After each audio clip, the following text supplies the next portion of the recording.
First things first, I'm Jenna Wolfe. This is Nick Wright. Brian Westbrook joining us this morning. Good morning. See you, brother. Brian, nice to see you. We got a great Wednesday show for you. Baker Mayfield is calling out Browns fans because that seems like a good idea. Bill Belichick seems worried about Carson Wentz. And don't shoot the messenger here, but the Cowboys appear to have a struggling Ezekiel Elliott on their hands. That's where we start this morning. Let's get right into it. Dallas coming off a tough loss to the Minnesota Vikings. One of the reasons why, Ezekiel Elliott. Zeke held to just 47 yards rushing on 20 carries. As a whole, he's rushed for 87.6 yards per game. That is the lowest average of his career. Jerry Jones weighed in, because of course he did, says the team, quote, could make the run game more effective. What do you think, Nick? Do the Cowboys need more from Zeke to make the playoffs at this point? Well, they need more from Zeke than they got this past game. But I think prior to this last game, Zeke was on average, on pace for his career averages. He was on pace to be not quite the league's leading rusher as he was his rookie year and third year, but that was more because of the exceptional season that we're seeing from guys like Dalvin Cook and Christian McCaffrey, and less about Zeke's production dropping off. You mentioned 87 yards per game. For his career, he's averaged just about 100, and going into this past weekend's game, he was in the low 90s. So we're talking about less than one first down a game off his averages. I think what they actually need is to believe in what Dak Prescott has shown us over the course of the season, which is whether it's because defenses are more concerned with Zeke, whether it's because he has his full complement of weapons, whether it's because Dak has just taken the next step as a passer, or all of the above, Brian, where the Cowboys, and I can't believe I'm saying this, but through 9 games, it's very obvious, where they have been at their best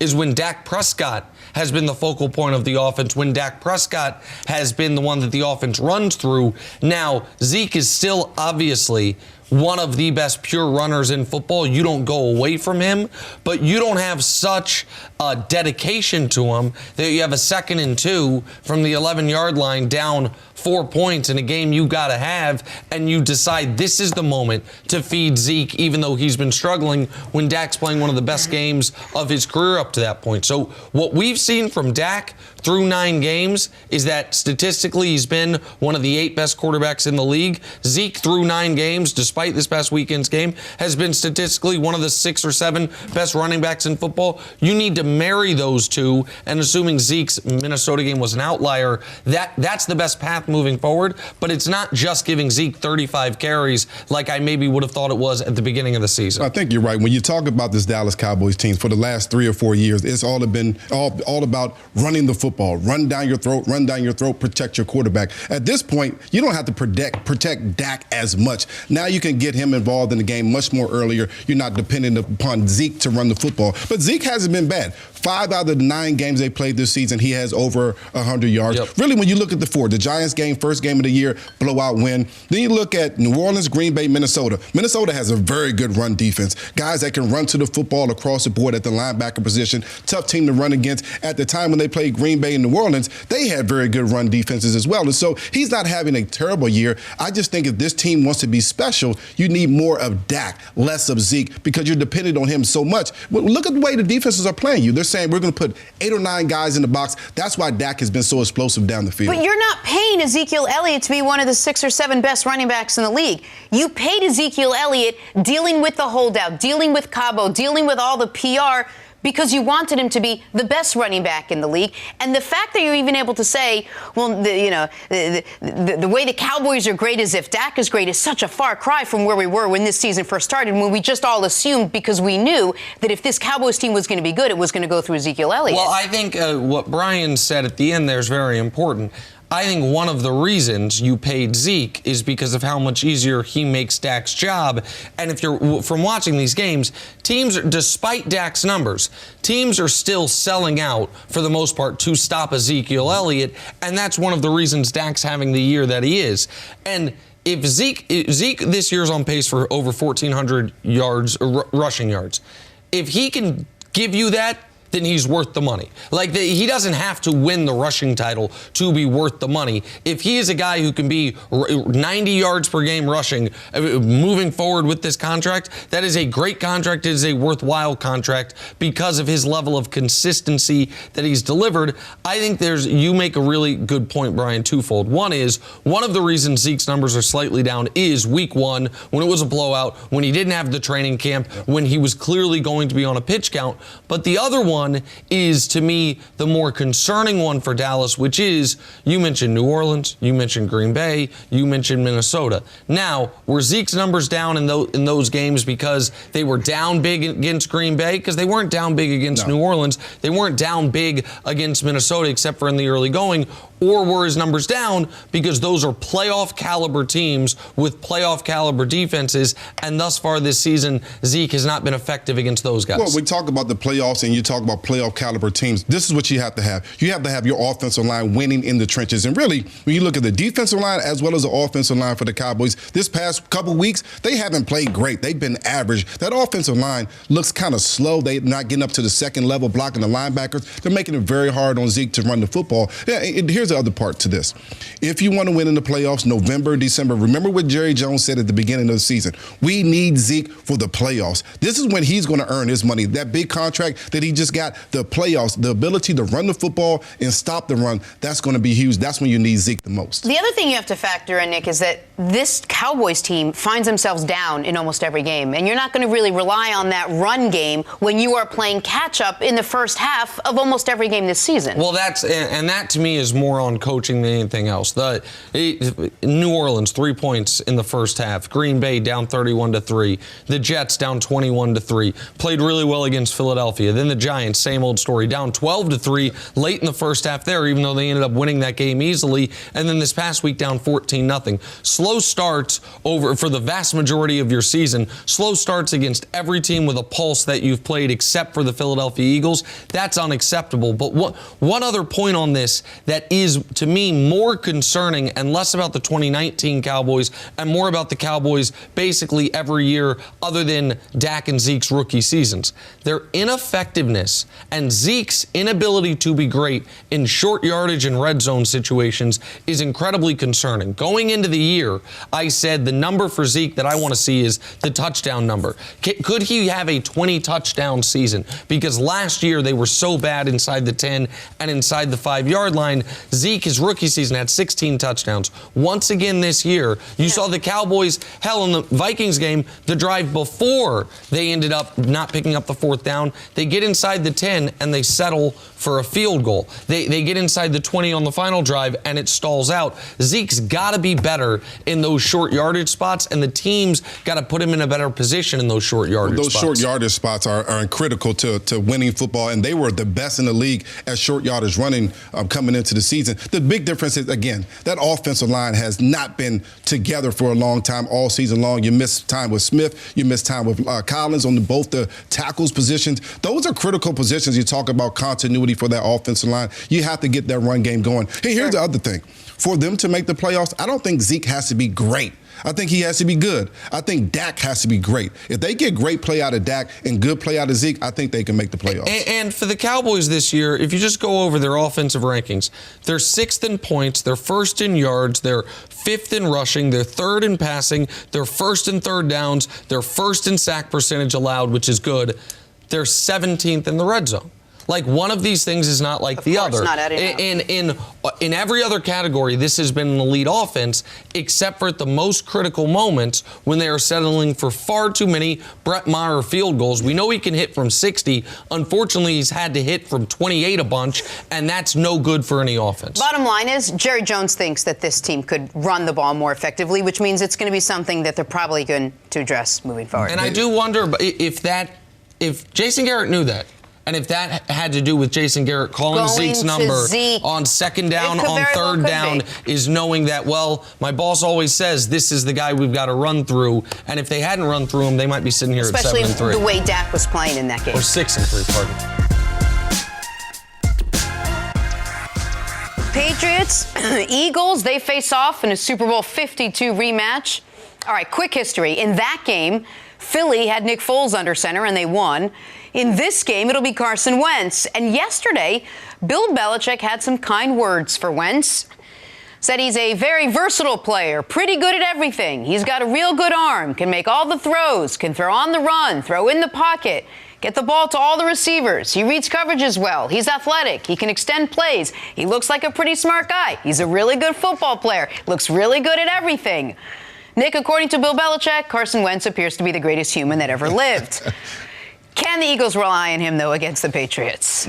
No. If that's the game plan, is rely on Carson Wentz to throw the ball around the field against the league's #1 pass defense by a mile, that's a faulty game plan, Brian. I believe the Patriots can be had. Before the Ravens game, I said not only did I think they would lose to the Ravens, but I thought they'd lose 3 out of 5. So they have the Eagles, the Cowboys, the Texans, and the Chiefs. I think they're going to lose at least 2 of these next 4. Probably still get the 1 seed and be fine, but this is their one tough part of their schedule, and I don't know how well they're built to beat teams that can beat you a bunch of different ways. But the ways for Philadelphia to beat them, Carson Wentz has to be a supporting actor in this movie. It's got to be about the Eagles' defense, getting pressure on Tom Brady and creating turnovers in short fields, and the all-of-a-sudden resurgent Eagles running game, something you're as familiar with as anyone in the whole world, being very active in this game, because as great as the Patriots defense has been, even before they had lost, you saw the Browns run all over them to a degree. They just couldn't hold on to the football. Obviously, the Ravens ran all over them. That's where I think you take advantage of the Patriots, not by trying to attack their league best secondary. For the Eagles, the last 2 games, 218 yards against the Bills, 146 yards against that tough Bears defense, rushing the football. They're getting downhill, allowing Brandon Brooks and Jason Kelsey, Lane Johnson, the big fellas up front, to get downhill and get up to the second level with their offensive line. They've been dominant in the trenches. That's how they've been winning games, not on the arm of Carson Wentz. The one thing about Carson Wentz is that I think he's a good player. I still think he has to develop as a quarterback, but it really depends on the guys you're throwing to. When you're talking about you're picking up Jordan Matthews off the street this week, and he's going to be a starter at some point. You have Alshon that has been injured. You have Nelson Aguilar that hasn't been dependable. And now you look at your tight ends. Those guys have to make the big plays. You have no ability to stretch the ball down the football field because Deshaun Jackson is gone. So you're not dependent on Carson. You're dependent on that run game. And they've done a really good job running the football. You mentioned it, Nick. The Baltimore Ravens rushed the football for 210 yards against the Patriots, and Cleveland rushed for 159. You can run the football against the Patriots. That's the way to lead the way, not throwing the football down the field against this tough secondary. And you mentioned Deshaun Jackson being gone. It's a critical component for the Eagles, obviously, the rest of the season, but this game in particular. If Deshaun Jackson's there, the Patriots might be scared out of that zero coverage they love to do so much because he is such a deep threat. Against these plotting Eagles receivers, the Patriots will play man-to-man when they want. They will send the whole house blitzing with no safety over the top when they want, because even if Stephon Gilmore gets beat off the line of scrimmage, they believe he can catch up to Alshon Jeffrey or to Nelson Aguilar, and I think they would be correct. So not having Deshaun Jackson against this team in particular, it's all the more devastating. Speaking of this team in particular, this is a Patriots team that is as perfectly prepared as any in the league, coming off a bye. You know, with the 1 loss under their belt, they're now 8-1. I wonder how the Eagles right now can seem to get in there, because 2 losses for the Patriots, and I think all of a sudden you have a crisis on your hand in New England. I think New England certainly is at a position offensively that they have some troubles, and the defense for the Eagles has played much better recently. I think that if they have the ability to throw the ball down the field against the Eagles, they'll have some success. However, when you bring back Jalen Mills, Avonte Maddox, as well as Ronald Darby, that secondary looks a lot better. Fletcher Cox has finally gotten healthy, and so there are some things that the Eagles have the ability to do against this Patriots offense that has struggled, that's going to say, we're not going to allow you to throw the ball down the field, and we're going to stop the run. The Patriots have been great running the football all season long. I think the Eagles can take advantage of them, especially on the defensive side of the ball, and now the Patriots have to play catch-up just a bit, especially if the Eagles offense can have a fast start. The problem with that is that they've averaged 4 points all season long in the first quarter of football games. They haven't had a fast start in many of their football games. 100%. The Eagles and the Cowboys, the two teams kind of in the pillow fight in the NFC East, both of them have in common the slow starts. On New England, this will be the second best quarterback they have faced all year, the second best offense they have faced all year. The third best defense, I would argue, they have faced all year, because Buffalo would jump ahead of Philadelphia in that category. This is clearly the second best team they have faced all year, and one of only 3 teams they have faced this year that you have any chance of seeing in the postseason as presently constituted. Pittsburgh's getting themselves back in that conversation, but not the Pittsburgh team New England faced in week 1. We are going to get to see what this Patriots offense is actually made of. We are also going to get to see how, I believe at the end of the year, that Patriots defense is going to be number 1 ranked in football, and their pass defense is going to be number 1 ranked by a wide margin. But how wide is that margin going to be? How much of those, the damn near 24 interceptions and the defensive scores were a product of playing Daniel Jones and Sam Darnold and Luke Falk and whoever was playing quarterback for Washington and Miami those weeks? I think it was Fitzpatrick and Colt McCoy. And how much of it was that this defense actually is that exceptional? I actually believe it is more the latter than the former. I think this pass defense is out of this world. But Lamar had his way with him. Yeah. If Carson Wentz also has his way with him, when the Eagles' pass offense has been below average all year long, then you start questioning a lot of the New England Patriots and how much of it is a product of their schedule. But I think Philadelphia can win this game. I know they're, I think, 3.5-point home underdogs, and Philadelphia's been so inconsistent. I'm squeamish on saying, yeah, they are going to win this game. But no one, I don't think anyone would be shocked if New England does fall to 8-2, because we haven't seen them be great against any good teams. Now, they haven't had many opportunities, but the 2 opportunities they've had, Buffalo, they played incredibly poorly on offense, and Baltimore, they got blown out twice in that game. Yeah. They got blown out in the beginning, and then they caught up, and then they got blown out again at the end. It's a stressful team to watch when the you worst watch thing the that Patriots happened because of that. For the Eagles was the Ravens beat the Patriots. That's the worst thing that can happen, especially they went into that bye week. All week long, Bill Belichick probably was in the lab just thinking of different ways to beat up this football team. 3 minutes after that game ended, I'm sure he was in the lab. Lamar Jackson has been nothing short of spectacular this season. The Ravens' second-year star is in the thick of the MVP race and coming off his second perfect passer rating of the year. The former Ravens quarterback Trent Dilfer believes Lamar's success represents something much more important. He went so far as to say Lamar Jackson is the poster child for the evolution of football. All right, Brian, what do you make of that? High praise. Well, I think Trent Dilfer is absolutely correct. When you think about it, back in the day, we wanted our best players to be running backs and wide receivers and defensive backs. Now you want your best player to be your quarterback, the guy that's going to touch the ball 30, 35 times a game, have the ability to throw it or run it, make sure that you can win the football game. Lamar Jackson is that guy. He's the best athlete on the field at all times. He gets in the open field, doesn't run like a quarterback. He looks like an elusive, one of the best running backs in the league when he has the ability to run the football. I think he's special, and I think as the college game continues to evolve, which it really already has, now you have a bunch of young quarterbacks that have the ability to run and throw. You put those guys into the league, and the thought process has to be different. Maybe they may not last 10, 12 years like Tom Brady and different guys because they're not in the pocket and they're running the football, but maybe they give you help and win football games for 5, 6 years. That's going to be a great window. We'll see how Lamar lasts as far as his health, but I think if you can get 5, 6 great years from a guy like Lamar Jackson, and then towards the end of his career, he becomes better at throwing the football, now it's worth it. Now you have 8, 9, 10 years of great football. I think that makes sense for a lot of NFL programs. To your point on the timeline, at one point in sports, I think media, fans, organizations were way under concerned about the long-term future. Forget about draft picks, forget about what it's going to do to our cap now. We have overcorrected in that regard. And now in the NBA, Steph Curry's broken his hand. That is great for the Warriors, because now in 2022, they might have a better player. With Lamar, it should not be the concern about what's going to look like in 2025. What's it going to look like on 12/25, Christmas this year? It's going to look damn good. And so I agree with you 1,000% on that. To Trent's point, and it's, I think, a deeper point than just about Lamar Jackson. Statistically this season, the best 5 quarterbacks in football, by almost any metric, in one order or another: Russell Wilson, Deshaun Watson, Lamar Jackson, Patrick Mahomes, Dak Prescott. Mm-hmm. What do they all have in common? Now, some people say, well, they're all black. And that's true, but that's not the whole story there.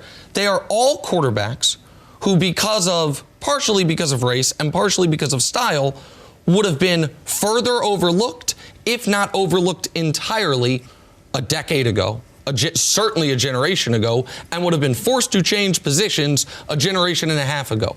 And we are all better off now that the best available talent are getting opportunities to show it, and that we are not simply saying square peg, round hole situation where no matter what we know you do best, we're going to try to fit you in to a different system. People bring up Mike Vick all the time. The guy who I think had his window totally missed, and partially was on him, was Vince Young. Yeah. Man, I watched Vince Young in college, man. This guy was unstoppable. Beat one of the greatest teams I've ever seen almost by himself. And then he gets to Tennessee, and despite winning, I think, Rookie of the Year and being a Pro Bowler, it's like, well, you can't do the things that make you great. Why? And now we are allowing these quarterbacks to do the things that make them great and building offenses around them.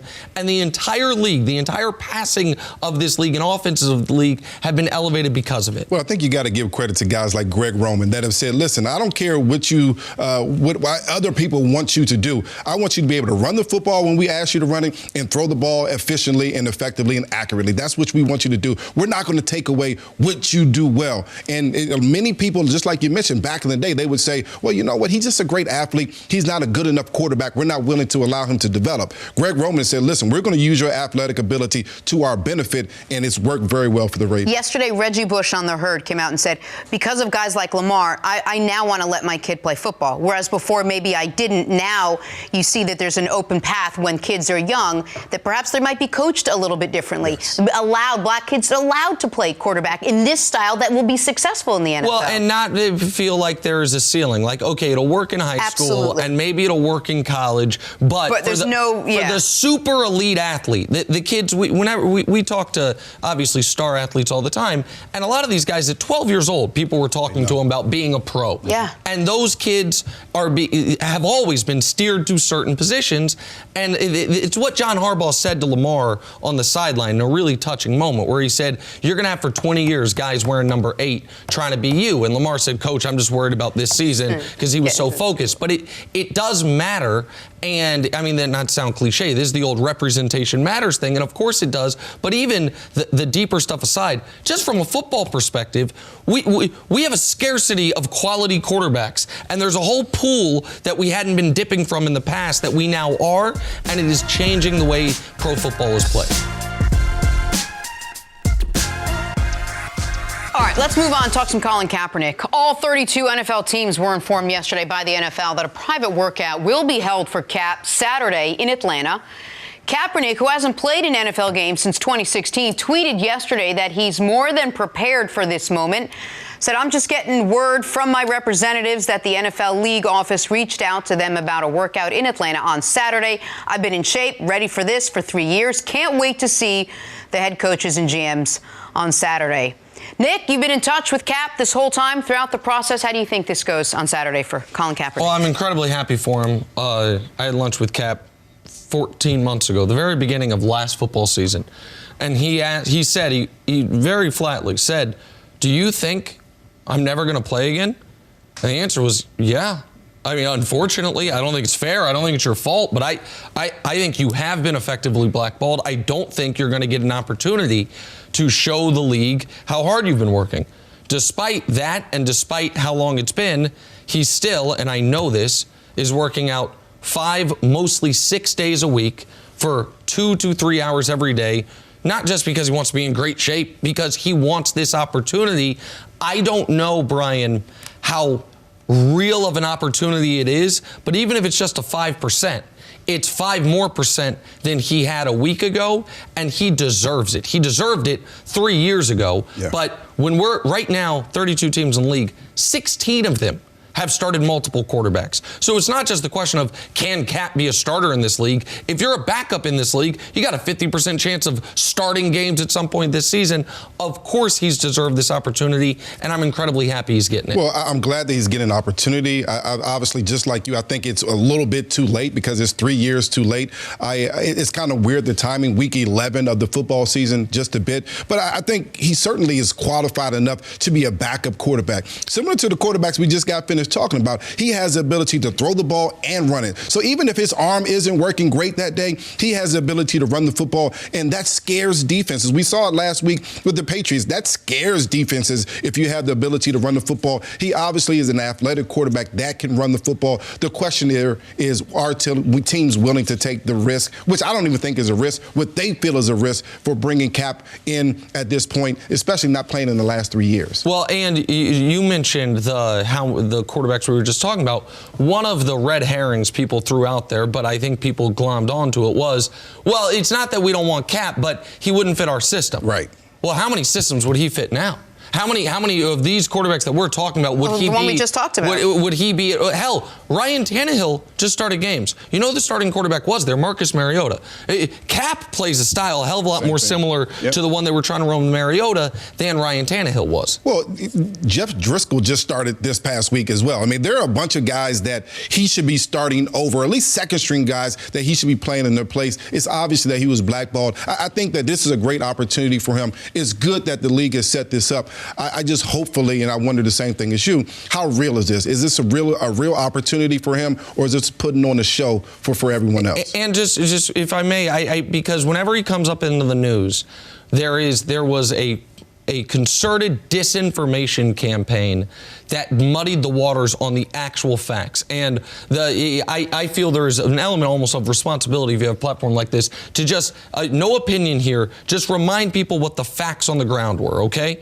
Before his final year in San Francisco, before he kneeled, Denver wanted to trade for him, but wanted him to take a pay cut. He said no, and that was before he ever started kneeling. Since then, they showed no interest whatsoever, and John Elway has confirmed as much. Then that season, he did not lose his job to Blaine Gabbert. He was injured, and once he got healthy, he took the job from Blaine Gabbert. When he played that year, he had 16 touchdowns, 4 interceptions, and a 91 passer rating for a bad Niner team. Then he opted out of his contract. Why? Because San Francisco told him they were going to cut him. So it was either resign or be fired type of situation, not Cap left when they were going to keep him. Seattle brought him in. They did. They're the only team to do so. They did not work him out. They brought him in for a meeting and nothing else. And as I mentioned before, he has never stopped wanting to play, and he has never put out a dollar amount demand, I will not play for less than X. Those are facts. Now, you can take all those and still believe it's been too long, or you can buy into the distraction stuff, or say he was never that good to begin with. That's up to you. But if you disagree with anything I just said a moment ago, it's because you have bad information, and bad information has been used has been weaponized against him to keep the narrative of, well, he doesn't deserve to be in the league, doesn't want to be in the league, is too expensive to be in the league, any of those things. And I think people need to understand that part of it. I don't buy into any of the distraction things. I think he comes in and can help your football team. There are 3 teams, Seattle, Arizona, and the Ravens, that I think, and I know that Ravens have RG3, similar style, but all those offenses fit the strengths of Colin Kaepernick. He can go in there and be a second-string guy and certainly help out if they need him to step in and play and be very effective, especially with this style. And even if it's not this year, the Bills, if they're going to keep running Josh Allen out there, he can do some of those things. The Texans, if Deshaun Watson, who is a brilliant player, he can do a lot of things as a backup quarterback. Deshaun can. The argument that if you have a pocket passer, he can't be your backup, I thought was erroneous to begin with. But let's assume it's true.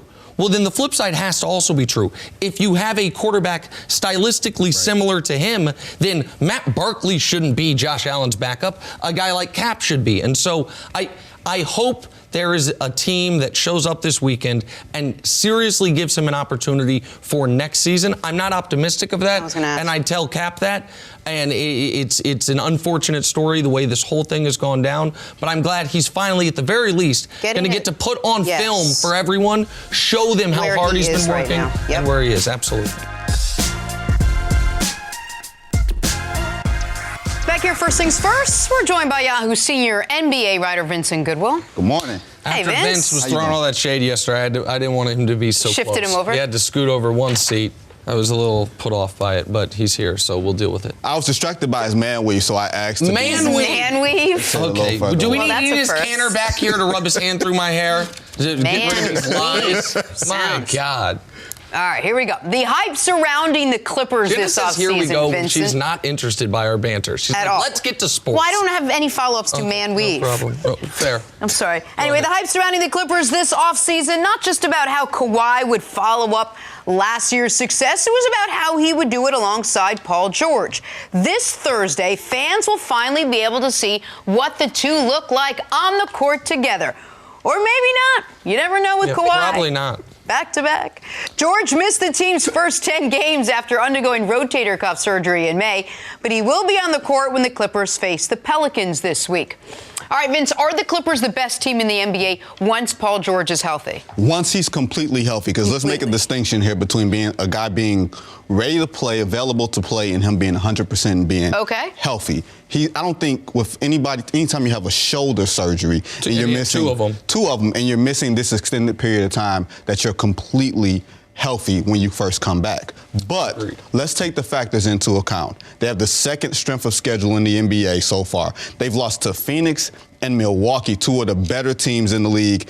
And this is a team that just got put together with the load management thing, Nick, that you bring up with Kawhi Leonard all the time. So from a basically a continuity standpoint, they haven't begun to hit their stride yet as far as finding themselves and finding out who they are. Defensively, I think it's going to come. But when you have Kawhi Leonard being a master playmaker at this stage, and then you add in a guy like Paul George who can get you 4 or 5 assists a game, create his own shots, and be careful with the ball, I think that's going to put them a leg up ahead of anybody in the league. And I'll grant you that the Lakers are playing extremely well right now, especially from the levels of injuries that they've had to deal with and the newness of LeBron playing point guard. But I would say right now, for what the potential is and what this team could be defensively, I don't think you can say that there's a better team on paper or practically than the Clippers. All right, just first quickly, before I directly answer the question, I do want to say I think it is great news for the Clippers that Paul George is already going to be back. I know this was the timeline they laid out. Yep. I was skeptical of it. You have double shoulder surgery the offseason, and they say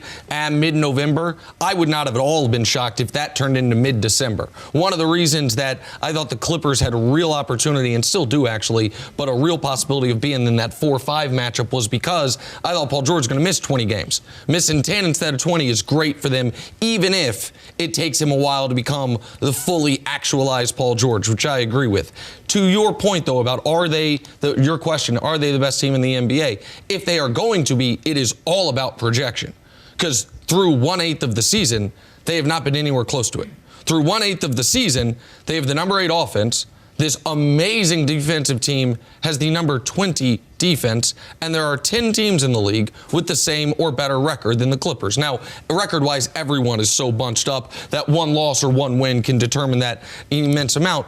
And I don't know that I agree with you on the continuity part of it, because this is the same team as last season, minus Danilo Gallinari and SGA, the players you traded for Paul George, plus the mild offseason acquisition of Mo Harkless was the biggest one, or JaMychal Green, was the biggest one, aside from, of course, these two guys. But, I mean, you look at Lou Williams, Montrezl Harrell, Zubats was acquired midseason, Patrick Beverley, those are guys that they had already. So I just haven't yet seen it with the Clippers. Now, they haven't been fully formed, but I also do wonder how much redundancy there is with Kawhi and Paul George, and whether or not that fixes what is, to me, their biggest weaknesses on the team, which is lack of a rim defender.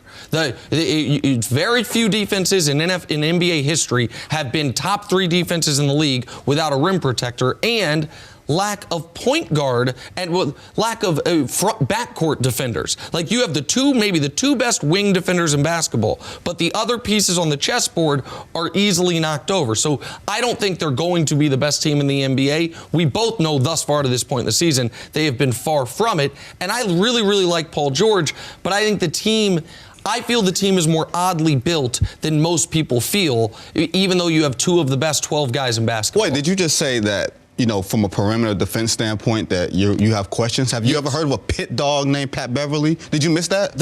Okay, so my apologies. So the backcourt for the Clippers offense, what you have is you're going to have Beverly and Lou Williams, both of whom are elite at one specific thing, right? Lou Williams is an all-offensive player, and Patrick Beverly is an all-defensive player. Those two guys are going to be there in your key moments, which means to me you can pick on either one of them depending on which side of the court you're on, right? Like if you're on the offensive end, you go at Lou, and if you're on the defensive end, you shade off Beverly to help out on one of these other two guys, and neither one of those guys, and neither Kawhi nor Paul George, fix the problem of who is their rim defender. Like Philly, who is the defense that I thought they would be even if they're underachieving, we know they have a rim protector. Lakers have too many rim protectors. The Bucks have rim protectors. The best defenses that have actually played like the best defenses have that. The Clippers do not. I would agree with you if the game were being played 15 feet and in now. The game is being played 15 feet and out from a rim protection standpoint. You don't have to worry about that if you can't get to the rim. If Kawhi and Paul George are my defenders, I'm not worried about somebody being at the rim because they're not getting there. Pat Beverly is not allowing them to get there. And because they've established a style of play, they'll get more leeway with the referees. They'll get more leeway than the other teams as the season goes on. I'm not worried about what they look like right now because, like you said, this is a marathon. This is an 82-game situation. Kawhi Leonard is going to be building up to the player that he's going to be. He's only playing 30 minutes a night compared to maybe the 30 to 35 that he's going to play towards the end of the season. And what better number two could there be than Paul George? Talent. No.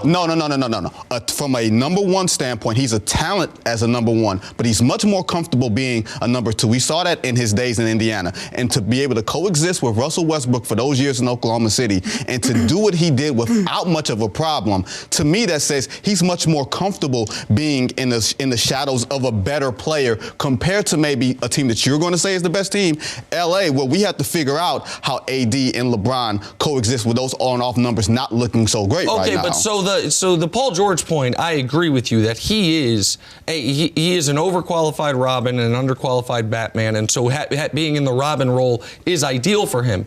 It is just people talked about Kawhi and Paul George and the fit being so great because they're so similar. That is not how I look at basketball. I think what you want is your best guys to do very different things. It's why the fit of Anthony Davis and LeBron makes so much sense. It's honestly why the fit of Steph and Clay made so much sense. Even though they were similar in shooting, on the defensive end, Clay could cover up so many of Steph's deficiencies. It's why I thought Ben Simmons, Joel Embiid would make so much sense. Is I thought Ben Simmons was going to be able to do a lot of the things he has been proven unable. Can't shoot, won't shoot? Can't shoot, won't shoot, okay, and cool. is not great at running an offense. The things I thought he would be awesome at. He's an overqualified big man, but that's a separate discussion. I just and you just assigned something to Kawhi Leonard that I find very interesting.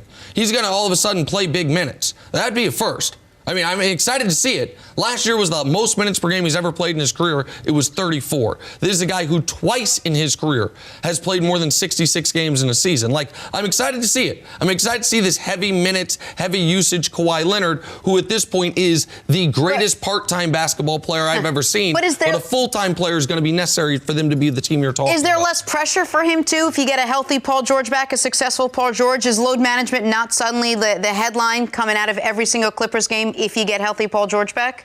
Here, that's that positional duplication thing that Nick is saying is a bad thing. That's why I think it's a good thing to where, all right, if we're able to survive without Kawhi Leonard and without Paul George, and we plug Paul George into these number one nights where he can be able to take on the scoring load and take on that number one defensive matchup, and basically not even a low matchup standpoint, you can rest Kawhi Leonard during games, almost in a similar way of, let's say he said positional duplication, right? The best duo that I've seen short of Shaq and Kobe in like 2000, 2001, was kind of Mike and Scotty, right? And they were two wings who could defend, who could score, who could do so many different things similarly.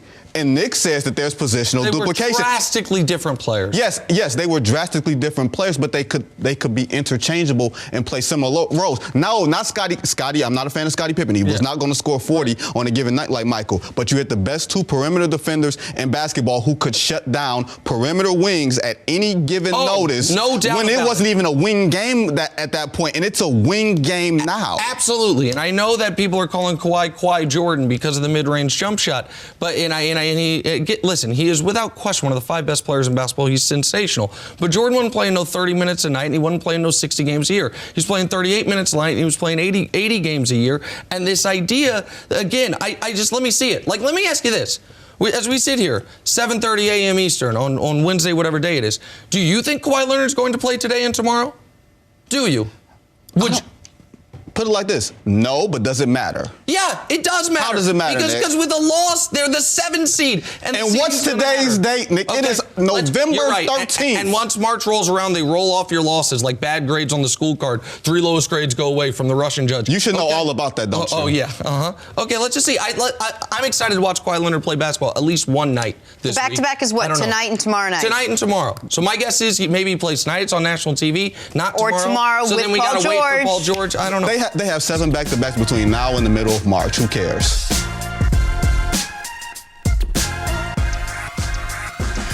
Can the Eagles rely on Carson Wentz, do you think, against the Patriots, the way Bill Belichick seems to? Well, it still cracks me up every time I come out here and we talk about Bill Belichick at a press conference talking about an opposing quarterback. No, it's he throws never praise. Anything but tons of positive. Coach, Yes. that was an enormous amount of praise. Well, look at last week's amount of praise and the week before. I don't know. But so can Carson Wentz? I think that this is going to be a really interesting game from a lot of perspectives. And where the Eagles can gain some ground is with multiple formations, shifts, motions, things like that, things that are going to pressure New England's rule-based defense. And that's one of the things that's always been a challenge. You've got to make them communicate, and you've got to make them communicate multiple times. We've talked about this with Stephon Gilmore. If he's able to line up on a wide receiver and it's stationary and just play that guy one-on-one, it's really effective. Where he's had problems in the past is when it's been motioning into stacks, 2 receivers together, a bunch, 3 receivers together, and there's communication involved. That's where I see the Eagles being able to pressure the Patriots significantly this week. Well, I kind of agree with you, and I think you have to make the Patriots think. You have to make those defenders figure out, okay, where's the ball going to? Who should we be respecting? Who are we trying to stop? That means the offense coordinator has to be creative, and we haven't seen Doug Peterson be that creative in the beginning of football games for a very long time, unless they have a run game to help them. These last 2 games, they had a run game to help them. Doug Peterson looked like a creative play caller because you can start with the run game, then that allows your pass game to go into it. So the beginning of this football game is going to be critical for the Eagles. Can they establish that run game with Jordan Howard as well as Miles Sanders? Listen, Patriots run defense first 3 weeks of the year looked as dominant as pass defense. Since then, not even close to it. 130 a game given up on the ground by this great Patriots defense. And as you talked about when you were almost beside yourself, it seemed, after the Cleveland game, because Cleveland had real opportunities in that football game because of the running game. When I say beside yourself, I mean it was just as what I mean is almost from just a football perspective, it was unbelievable the way Cleveland shot themselves in the foot, ran out of bullets, borrowed someone's gun, and shot themselves again when they otherwise would have had an opportunity to be in that football game. And then Baltimore executed that same game plan with a far better quarterback, a far better coach, a more devastating running attack without shooting themselves in the foot, and they dominated New England. To your question directly, Jenna, I don't think the first punch for Philly should be their passing game.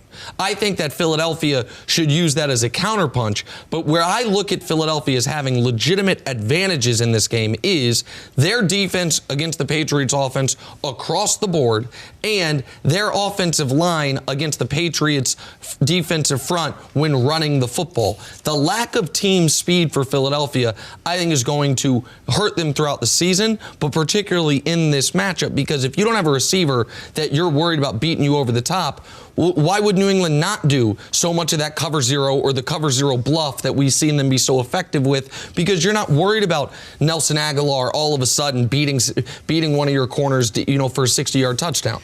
Well, when you look at the Baltimore game and when you look at teams that play New England, teams take different approaches. And if you allow New England to dictate the game, if you allow New England to take away your most dominant threat, that you have no chance. But if you force them to react to you, so for this game, it could be some no huddle.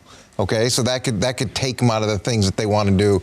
But then if you've got receivers that don't match up very well from a speed perspective or a change of direction perspective, when you bunch those guys up, when you force communications, when you get defensive backs off, you create space through scheme, and that's where New England has issues. If you just sit back and let them do what they want to do, you've got no chance. Put the pressure on them to react, think, and communicate. We saw that last week. They had to think an awful bunch. Here's the thing that I think could be helpful to the Eagles. You got the New England Patriots in man-to-man. Now they have the ability to play outside, but they're going to put 8 or 9 guys in the box. If Carson can be elusive enough, in which he is, to be able to break that coverage and be able to get outside of that offensive line, that box area, and run the ball down the field, that's an advantage for the Eagles. That's an opportunity for the Eagles to get one of their best players in some space and create some things with his legs. We know that he can throw the football. We're worried about his targets. Now we have the ability to run the ball with Jordan Matthews and Miles Sanders. Let's allow Carson to get outside the pocket and use his legs a little bit. That may be an advantage for the Eagles. The Patriots are now facing back-to-back losses if they lose this game. They're also coming off a bye. We joked that Belichick had them like in watching film seconds after that loss. And we keep talking about how this offense really needs to, as Tom Brady said, ramp it up, get better. What do you think we'll see differently from this offense? Well, the one thing about New England and bye is it's a work week. So some teams will send everybody home when everybody takes that time off, and you hear about guys recharging, and there's an element of that, so they might have gotten an extra day off. But you're going to spend the week looking at that first part of the season and use as an opportunity to really understand what your strengths and weaknesses were.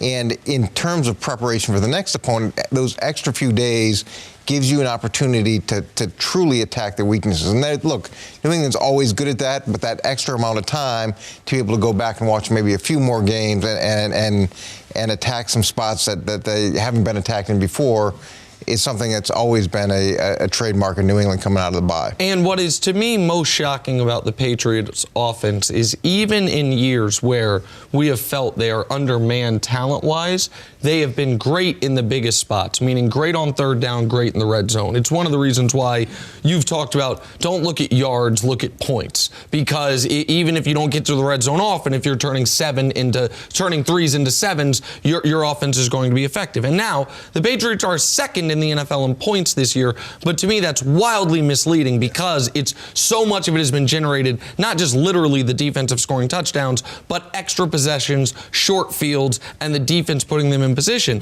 This year, in those critical spots, they're 16th in the league on third down and 21st in the red zone. That is partially an element of Brady being in a different part of his career, and partially an element of they can't impose their will in the red zone the way they were able to last year, and they don't have someone other than Edelman that they can trust on third down. We know he's going to get open.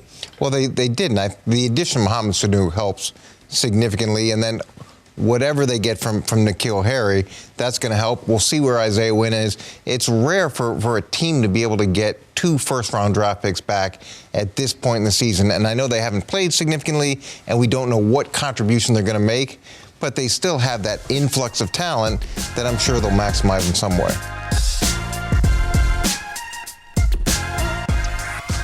All right, here we go. Thursday night football, the Red Hot Steelers in Cleveland, where the Browns are finally coming off a win, their first home win of the season. And instead of fan appreciation, as in appreciate the fact that this team still has fans, Baker Mayfield had some advice for the Cleveland faithful, calling them out for being too loud. It was just the fact that we're on offense. We needed to be quiet. It might have ruffled some feathers. That's okay. But when we're on offense in a critical down, we need to be able to have silence in our home stadium. It's got to be an advantage for us. And then when they get the ball, it's got to be really loud. That's just, the basis of football. Even if it's true, even if logic tells you that's exactly what the fans theoretically should be doing, and they've been fans for a long time, Can he just stop with the finger pointing already? Just enough? Does it bother you, the head shaking? Explain it. Put words to it. One of the toughest things that people have to deal with in life is success. And Cleveland deals with it horribly. And they win a game. And look, his numbers are his numbers. And I think he's thrown the most picks for a Browns quarterback over this time period in like the last 34 years. But now we're going to lecture the fans on how they should operate and how loud they should be and when they shouldn't be loud.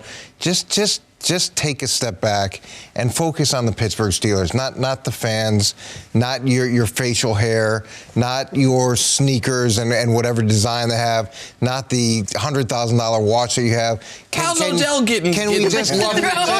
I'm just saying, can we please? Odell's done nothing. Can we please focus on the task at hand as opposed to everything else that happens? And look, you're always fighting the same things. It's the vision from within, it's the media and the distractions that they create, and then it's your opponent. And the Browns just find a way to create more problems and distractions for themselves. I absolutely agree. I like a team with no noise. I just want my team to stay focused. And Baker likes a stadium with no noise. Exactly, yeah. Well, he's going in the wrong direction. But this is what I think this team is doing good. Over the last 2 games, no turnovers. And that was a big-time issue for this football team throughout the season. And over the last 2 games, when you talk about penalties, their penalties have been down. 4 penalties last week. That's a good thing. We're talking about a disciplined football team that has been undisciplined all season long. These guys are eliminating the turnovers and decreasing the penalties. That's a good thing. And I think the record as you move forward down the line is going to be a little bit easier. This team still has a bunch of issues, but this whole talking, the fans making noise, this shouldn't be the top of their list. Nick, discipline should be what you do on the field, and there should be a component to discipline off the field as well. And I know that you're not always on board with this. I know this can't possibly sit that well with you. Typically, I go to the honesty as a defense. And what he's saying is honest. But I can't even defend this. Thank you. This is just dumb. Like, it's just so... Now, I get it. Holistically, again, in a vacuum, a huge advantage Peyton Manning had in Indy was that team won so much and so often. The fans were trained. It was silent in that stadium when they had the football, correct? Like, Peyton could operate. Omaha. We all heard it at home. Right, but he didn't even, the Omaha stuff yelling came in Denver more so. Like, he could operate at a whisper if he wanted to because the fans were trained. And if the Browns, win some football games, maybe one day the fans will be trained. And if before the game, Coach was joking off the air that if I ever got a job in football, it'd have to be in something with stadium operations or food service. You can be on crowd control.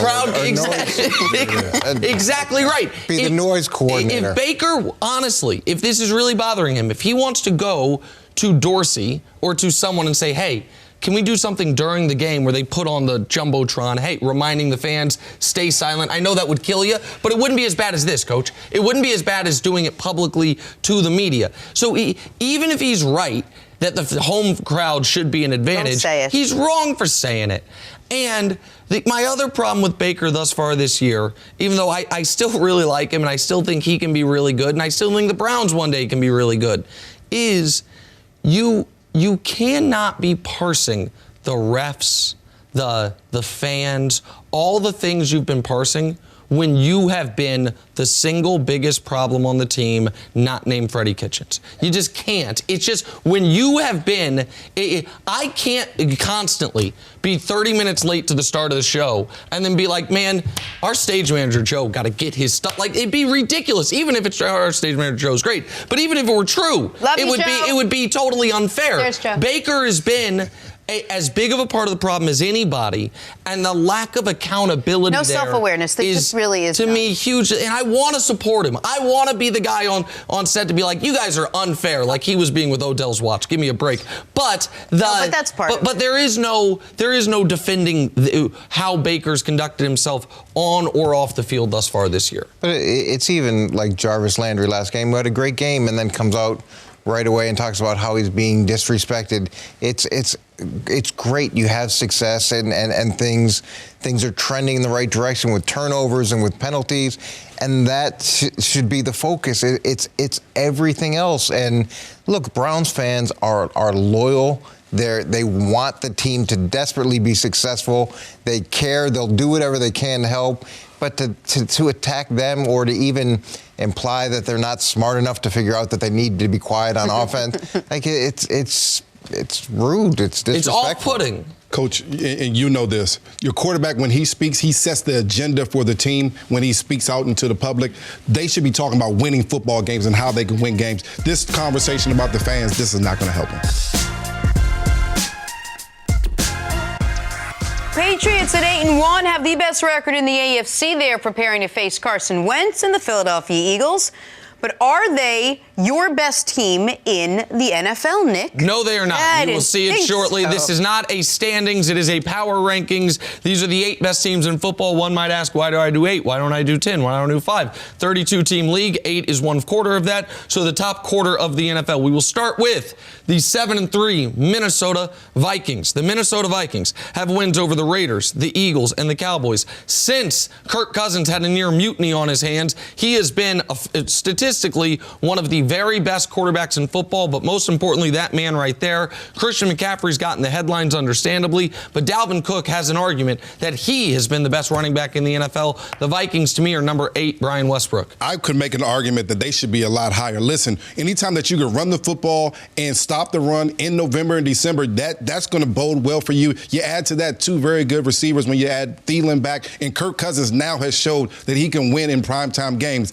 This team certainly should be a little bit higher than Well, so then you're not going to like this because I think there's only 7 teams that can actually win the Super Bowl, and we will start with number 7, the Kansas City Chiefs. They have the worst record of anyone on this list. They also have some of the best wins of anyone's on this list. They have beaten the Ravens. They have beaten the Vikings with a backup quarterback. They've also beaten the all of a sudden relevant Oakland Raiders. We saw that Patrick Mahomes is going to be no worse for the wear after the knee injury. The problem for Kansas City is this. While their upside is still as high as any team in the league, their downside is lower than the downside of most of the teams on this list, as we saw in the waning moments against Tennessee. But Kansas City absolutely can still win the Super Bowl. I got them at number 7. You know, I love Kansas City. I love Andy Reid. 2 problems with them. They can't run the ball efficiently, and they can't stay committed to the run, and they can't stop the run on the defensive side of the ball. That defense is a big-time question mark. Patrick Mahomes was great last week. They still lost because that defense couldn't get a stop. I'm still at a loss that the Chiefs aren't number 1, just for whatever reason I sit next to every single day. Number 6. Number 6, you're going to be at a loss again. The New England Patriots. The Patriots are 8-1.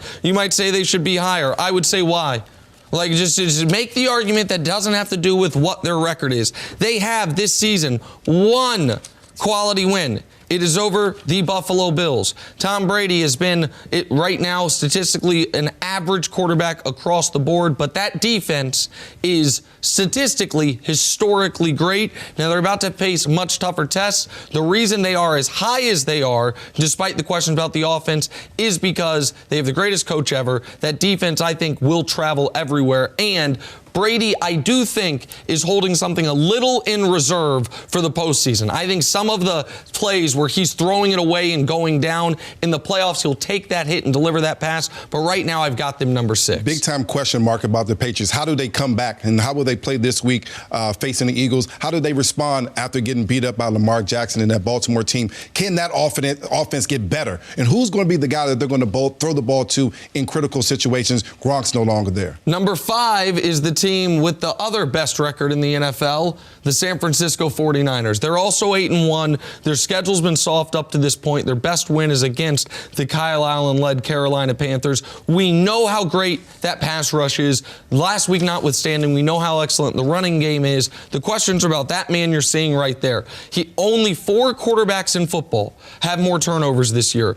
Jameis, Jared Goff, Baker Mayfield, and Daniel Fumbles. Those are the 4 guys. So can you be one of the very best teams in the league with your quarterback on that list? In order to be, you have to be great everywhere else. They are great everywhere else. That's why I've got them at number 5. They run the football. They stop the run. Big-time question mark at the quarterback position. In critical situations, your quarterback has to play well. Jimmy G is a question mark. In what lifetime were the Niners ahead of the Patriots on a list that you got this year? Number 4. Number 4, the team that just beat San Francisco. It probably should have been a tie. San Francisco butchered that. It's the Seattle Seahawks. They've got the league MVP up to this point. They never have a down season. They now, most importantly, Brian, are really alive to win that division, host a playoff game. Hell, they're alive for a bye at this point, something that seemed impossible just 96 hours ago. Seattle's number 4. Good defense, and the quarterback is playing out of his mind, MVP level. If you had that guy, old reliable Russ, that's the guy that can win you any game. And go ahead. Jenna. The teams that have been the 3 best teams in football this season, number 3, the Baltimore Ravens. They have 2 exceptional wins over Seattle and over the Patriots. Lamar is playing out out of his mind. The defense rounding into form. Number 1 offense in the NFL in points, number 2 in yards, but the defense, with the addition of Marcus Peters, with Earl Thomas getting fully indoctrinated in the defense, with Jimmy Smith coming back, that defense looking a lot more like the old Ravens defense. This is a dangerous, dangerous football team. Scoring, attacking, active defense always wins in the playoffs. You got a dangerous quarterback as well. You're going to start to see a theme 1, 2, 3, and 4 with these teams. The best player in each of them. Who's number 2? Number 2. The New Orleans Saints, Drew Brees. Drew Brees hasn't had to be the best player thus far this year. He will be later in the year. They have an excellent win over the Seahawks early in the season. They beat the Texans in that thrilling Week 1 game. They beat the Cowboys. They survived without Drew Brees. They have the opportunity to have the playoffs go through the Superdome. We know how valuable that is. For a lot of people, they would be number 1, and I wouldn't parse it too much. To me, they've been the second best team in football this year. 3 questions about the Saints. Can they have a consistent run game? How good is that defense? And can they get a deep threat? Do they have the ability to throw the ball deep? Can Drew Brees get the ball down the field? Your pick before the season started, I assume, is your pick today as we sit here right now. Well, certainly my pick out of the NFC. My pick before the season started was the Chiefs. But I had them, and I still have them, by the way, take integrity, playing in the Super Bowl, the 8-2 Green Bay Packers. Now, the Packers' statistical profile is of a good, not great team, but their win profile is so far and away better than every other team in football. They've beaten the Vikings, the Cowboys, the Raiders, the Chiefs, and the Carolina Panthers. That is 5 wins against teams with winning records, and beaten the Bears, who are a live team, the Lions, who are a live team. Their easiest win was against the Broncos. And even though their stats aren't dominant, we know that Aaron Rodgers can be dominant. They also have a chance to have a bye for the first time in 5 years. This, to me, has been the most impressive team in the NFL. Aaron Rodgers has trusted the process. He's trusted Matt LaFleur to say, listen, we're going to run the football a little bit. We're going to get our backs involved. Aaron Rodgers doesn't have to be the focal point all the time. The Packers deserve to be. Remember when the Packers' biggest issue was going to be the relationship between the two of them? That is just a nothing distant memory. Flip now. Moving on to the Lakers, who topped the Suns last night, 123-115. They're now 8-2 on the season. This is the team's best start since 2010. Anthony Davis had 24. Kyle Kuzma had a season-high 23. And LeBron finished up with 19 points and 11 assists. In fact, LeBron is leading the NBA with 11 assists per game. Nick, is LeBron the best point guard in the NBA? He is, and it is delightful to watch. Year 17, let's try something new. Listen, he has played the point as a point forward and the orchestrator of offenses throughout his career. Even he played with Kyrie, it doesn't matter. He still is the guy that's orchestrating things. But this year, if you've been watching the games, and I know, Vinny, you've watched all of them, I've watched all of them, I know you've watched most of them, it's different. He is truly playing point guard. He is deferring more than I've ever seen him defer, especially early in basketball games. His field goal attempts are down, and part of that might be because right now his shot is a little off. He's shooting 31% from 3, but he is doing what the best point guards in the league do, which is not only running the offense and controlling the offense, but finding the guys that need to get the ball in rhythm. Finding the guys, okay, Kuz just came into the game. He's had a rough start to the year. Let me find him, get him involved. Avery Bradley hasn't gotten a shot yet. Let me set something up for him. Danny Green is posted up in the corner as he loves to be. Let me draw the defense and kick to him. I don't know the argument to be made right now through 10 games that he hasn't been the best point guard in the league. Now, I don't consider, just so we're on the same page here, I don't consider Harden the point guard. Okay. Agreed? I understand he has been but they got Chris Paul to play point. Russ plays point. So let's remove Harden from the discussion. LeBron's clearly been the best point guard. He's leading the league in assists, and his team's got the best record. And it's been very fun to watch because I actually think when LeBron's in year 20, that's going to be his full-time position. I don't think it's all of a sudden he's going to go down on the post. I think he's going to go more further away from the basket because that court vision in the passing is never going to go away even as the athleticism wanes. So yes, of course, clearly he's been the best point guard in basketball. I think he's like a reverse Magic, basically, where Magic started off being more point guard and his career went down. And basically when he came back in 96, he was a point forward. And when he took the Lakers to the finals in 91, that slow-down team, that's what I compare this version of LeBron to, is the master orchestrator, basically playing the game at his own pace because he can't play that fast pace anymore. So the best way to control the pace is to be the guy bringing the ball off the court and to make sure that we're getting into our sets early as opposed to initiating it from that position. But, Nick, no. I'm not going to say he's the best point guard in basketball right now. Look. So who is? Look, and I won't even say that you're wrong, but I will enter two names into the discussion. Mm-hmm.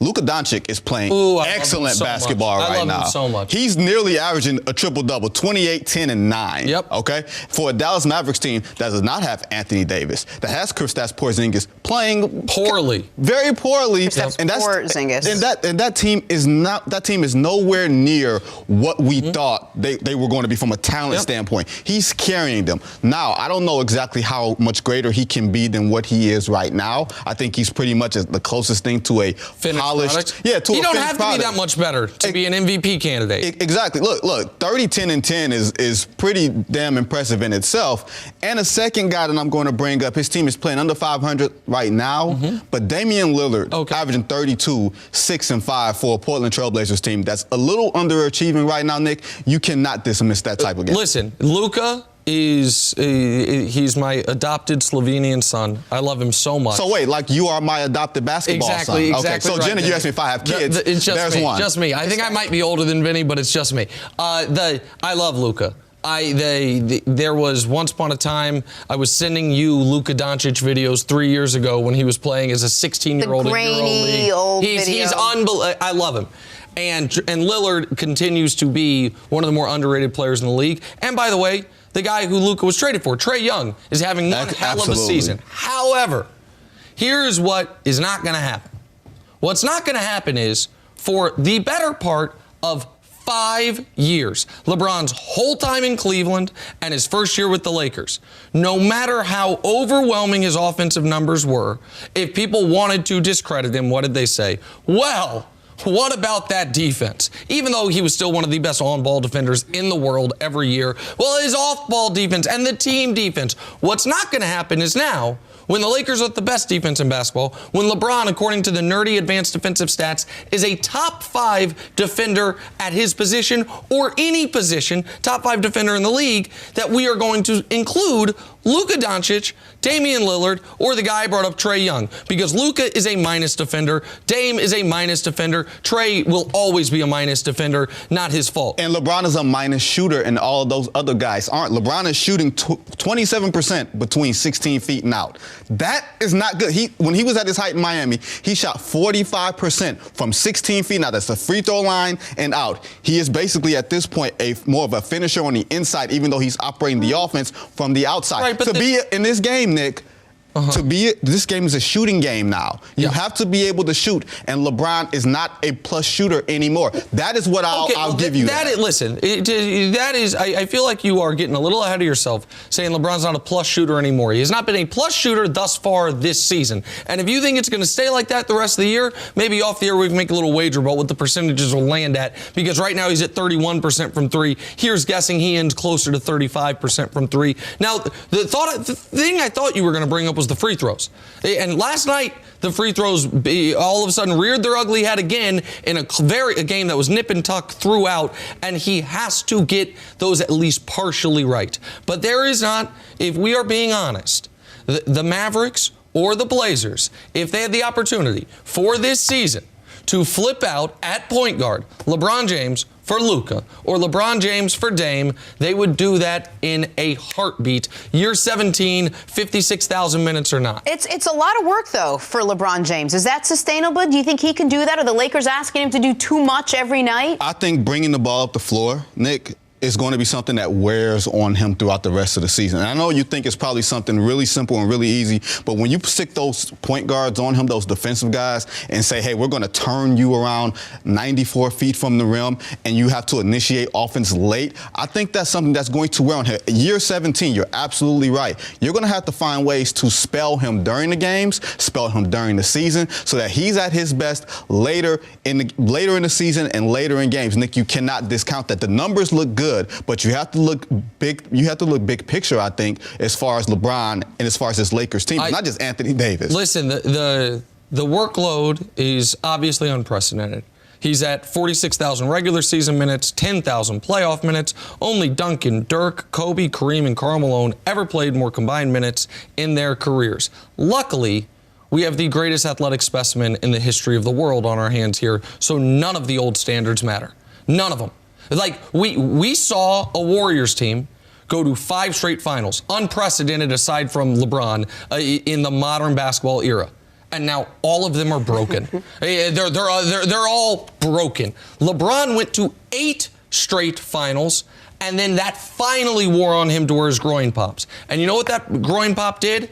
It allowed him to recuperate and rest and prepare for the next handful of consecutive finals he's about to go to. So when you say they need to rest him, he did. That's what last season ended up being. That's what the extended offseason that he hasn't had since he was 24 years old was allowed him to do. So of course he can keep this up all year because he's LeBron James. No one else in the history of the sport could, but he can. That's what makes him different. Last point, Nick. You said that he's a top 5 defensive player in basketball. Right now. Well, okay. Yeah.